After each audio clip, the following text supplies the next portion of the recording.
On the ice in New England, there is this immediate tendency to grab the wheel and slam on the brake. And we know that that is one of the worst things that we can do. Telling the truth to ourselves requires that we acknowledge our limitations. One of the things that Wendell Berry says that we don't do very well. We like to think that we are omnipotent, that we can fix it all, or that we are omniscient and that we know it all. You know some people who have some omniscient characteristics, possibly. They act like they know it all. They know exactly what you should do or what someone else should do, and they are glad to talk about it. But the failure, and in the first step of telling the truth, is we have to acknowledge that we ourselves are imperfect. And Jesus said in this teaching, we have a log in our own eye. Our own vision is impaired. We're not looking at it clearly. Even for the person who struggles watching a family member with alcoholism, it is so difficult because we have to look at our own wanting to fix and wanting to control and wanting to make better. God, if we could just make them behave. But we have to take the log out of our own eyes. And no one can do it for us. In fact, Jesus said it's not our place to judge others or to tell them what to do. So much of what goes on in the church in the 20th century and now into the 21st century are these easy formula.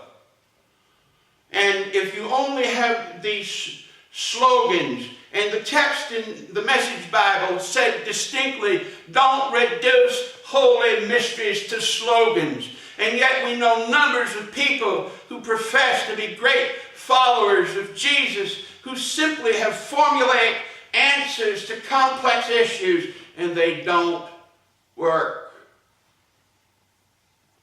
I've known some of them. I am one.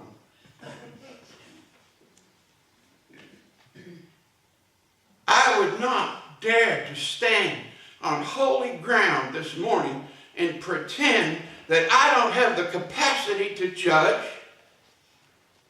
or to be negative or to want to tell somebody what to do.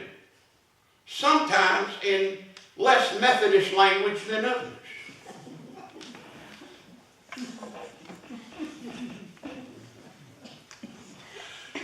I saw Delbert this morning as I'm going down.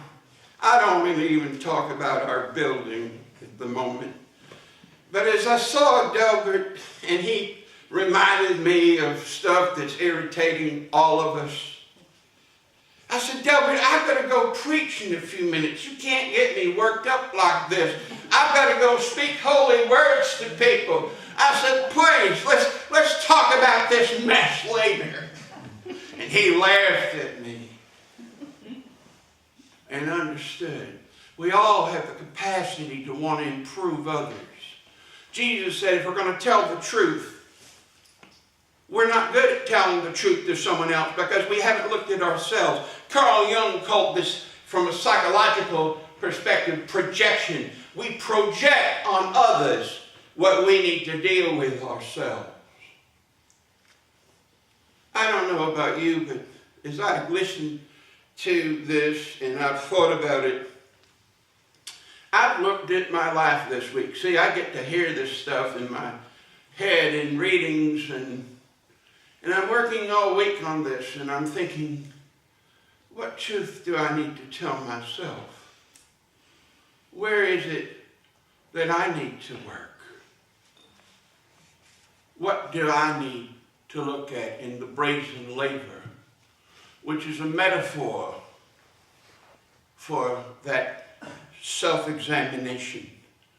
It was Socrates who said this unexamined life is not worth living. And so this morning, I, speaking for myself, want to be more careful in how I look at the truth.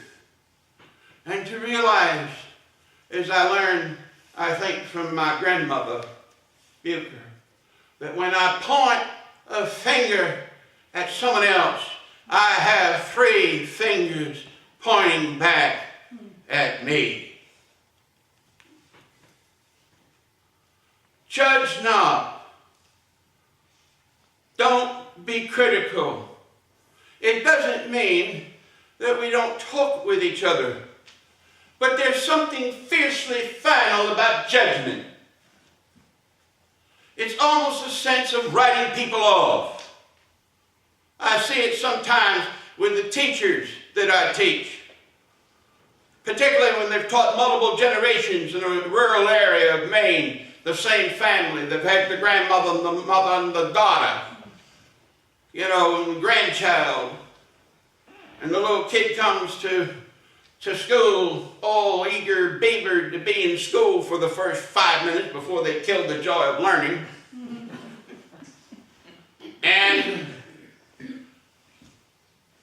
I talk to you. I know your family. There's that ominous edge to it. Richard Lavoie said, the great educator out of Boston, said that 93% of all language is body language. We communicate non-verbally. One of the most dialogical experiences that I have in my week is this hour when I'm preaching, because I can tell when I preach how you're responding. It's a dialogue. I remember we had a preaching professor at the Bible College. For those of you that know Wendell Berry, I'm going to call it Pigeonville Bible College. And when students would get up to preach, if they got going more than they should, lengthwise, he'd wave his watch. And he was a little Ukrainian guy, about this tall, and had black hair. It looked like it was greased back with whatever that stuff was in those days. I don't remember. Vitalis, some kind of stuff. And old Joe Ducker waved his watch. Well, he had a short attention span. They hadn't invented ADHD yet. What I'm saying this morning to us is pertinent to the Lord's Supper, the communion, the Eucharist that we're about to receive. St. Paul said that we do this in remembrance of Jesus. And he warned and exhorted the Corinthian church who was celebrating communion and getting drunk doing it. Think about that theologically for a few minutes. He said, when we gather together, let a person examine themselves, and then let them eat, and then let them drink. And so the purpose of our time together, at least as I have preached to myself this morning and let you listen to this soliloquy, if anything, like I tell my students, my teaching is like a spaghetti fight. What sticks is yours.